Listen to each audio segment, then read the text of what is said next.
So I have to talk about something that is a really important edge for me, and that is also a really important message of clarification and hopefully motivation and inspiration.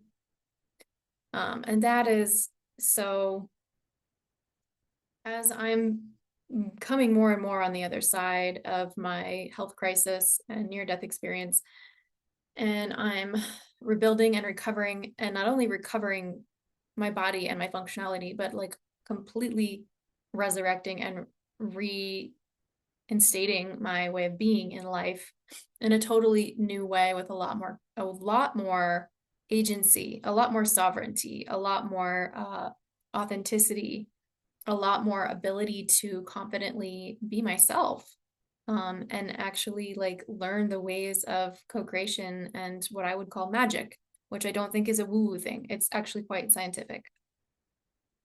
I'm experiencing this phenomenon, that like there's this separation occurring in certain people in my life in relationship to me, in which I'm getting a lot more of like certain messages, which I could take personally and think of them as rejection, but I don't. I mean, at least I've been working really hard on not taking. It's getting easier and easier to not take them personally. But a lot of the one of the main messages that is, I think, really important to address is this idea that I have like that I'm lucky, like that I have like drawn some lucky card, or I have been given a magic um, something that other people don't have, and that like I'm just really lucky over here, um, and that I have something that other people don't have. Um, I would say I think it's accurate to say my experience is that I don't meet a lot of people who have cultivated what I have, but it's not because I'm special or more advanced or better or blessed by a leprechaun or drew the lucky lottery in spirituality or health or anything like that.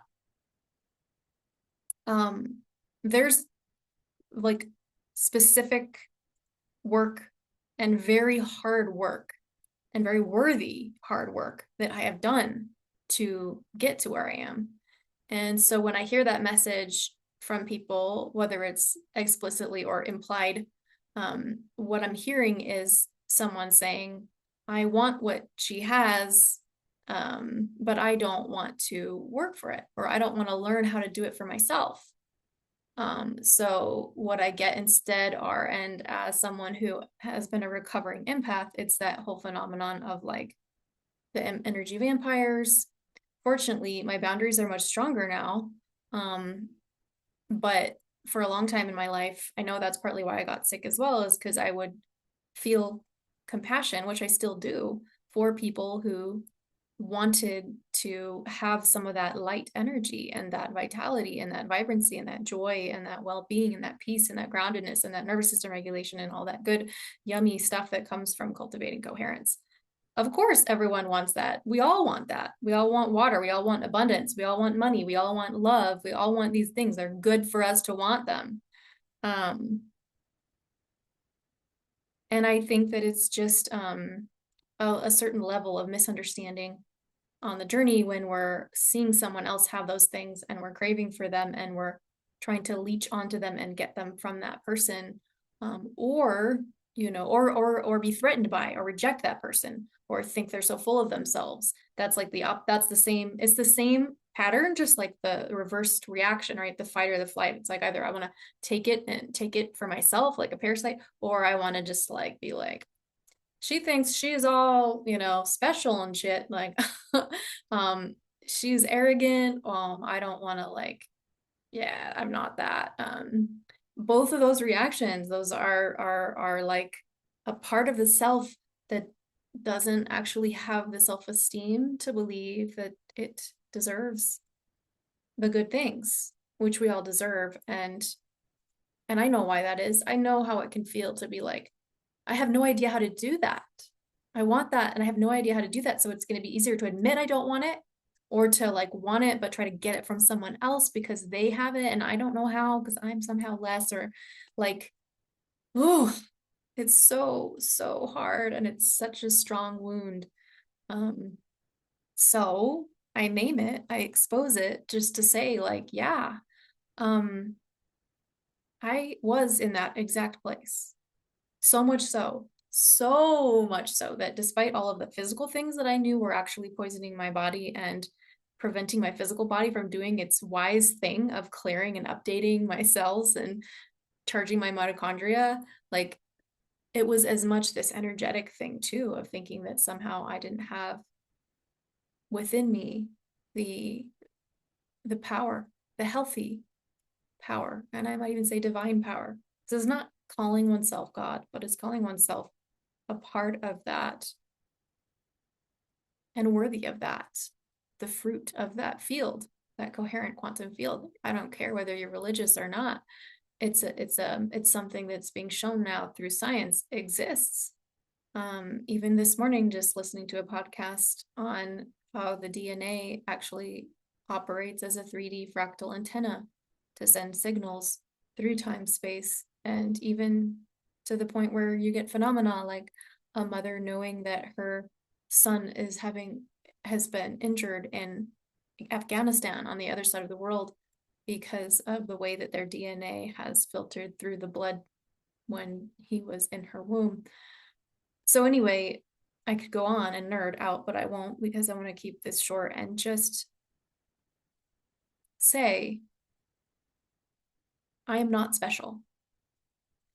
If I'm special, it's because I have chosen sincerely in my soul to do the work and to prioritize it above all else and to be so sincere in that. And I don't think everybody is meant to be. Like maybe we all have different, I don't know what your soul's goals are in this life. I know that for me, this lifetime was one in which I wasn't going to let the bullshit caked on top of that continue to run my life. And so if there's any specialness in this, it's a kind of specialness that can be cultivated if there's a calling to it. If there's not a calling to it, no worries. But if there is a calling, if there is a desire to feel fulfilled and at peace and on purpose, which doesn't mean not feeling all of the pain and compassion and grieving and showing up and being active in social justice, like all of that still happens. But in the field of coherence, life is generative. Life is abundant. There's room for healing. Healing flows from having one's cup filled with prana, with light. The very light that has not abandoned us, no matter what's going on this planet. The sun still rises every day, and we still have the light of the metabolism in our cells. We still have the structured water in our fascia. And the water that we drink from the earth and that runs through our bodies and structures itself. And the ions from the rivers and from the soil. We are bathing in prana, in life force. And there are things that have sort of blocked those from fully getting to generate the kind of life force and light and health and vitality that we all are capable of, that our human body natural technology is capable of. So whether the message you need to hear is that I'm not special, well, or whether it's to hear that you are special too, because you too, if you want this, can have it. It's just a matter of putting yourself in situations where you can learn how to cultivate it for yourself. Allowing yourself to learn from those who have cultivated it. It's not luck.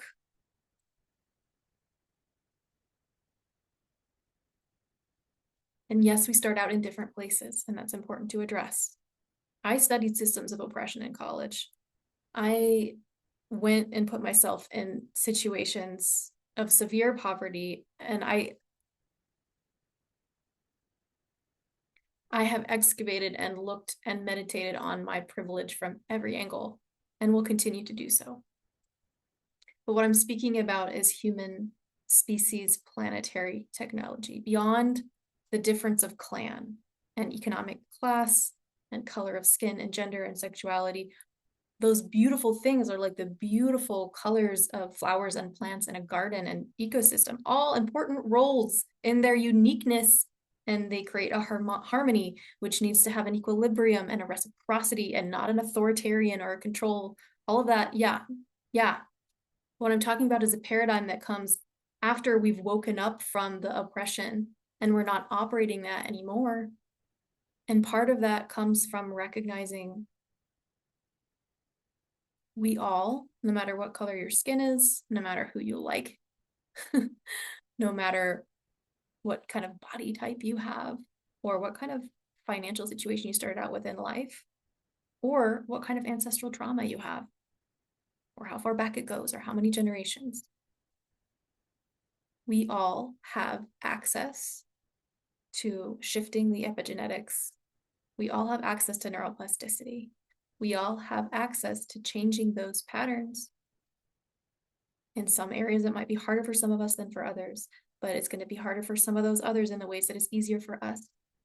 And in the same way that a lot of people are privileged in certain ways, the people that are privileged, for example, a lot of people that are privileged in terms of positions of authority and money in society are underprivileged in their access to emotional regulation and spiritual support from other people. But one thing that we all have access to is that innate divine blueprint template that's encoded in our physical bodies. And I've gone on and nerded out more than I planned to. I'm going to sum up and say, if you're someone who wants to grow into your coherence and begin to activate your capacity to heal your body, your life, your relationships, your finances, and step into a more of an abundant way of being, like myself or others in the world are here, cultivating communities and containers in which to learn those skills.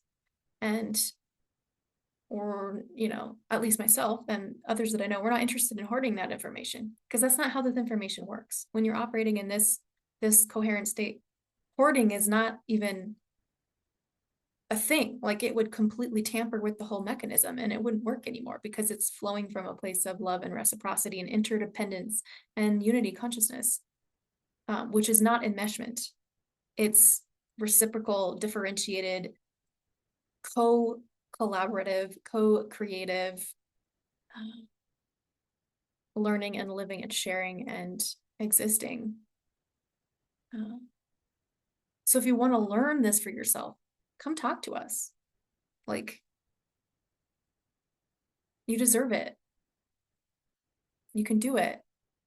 It is hard work, but worthy work.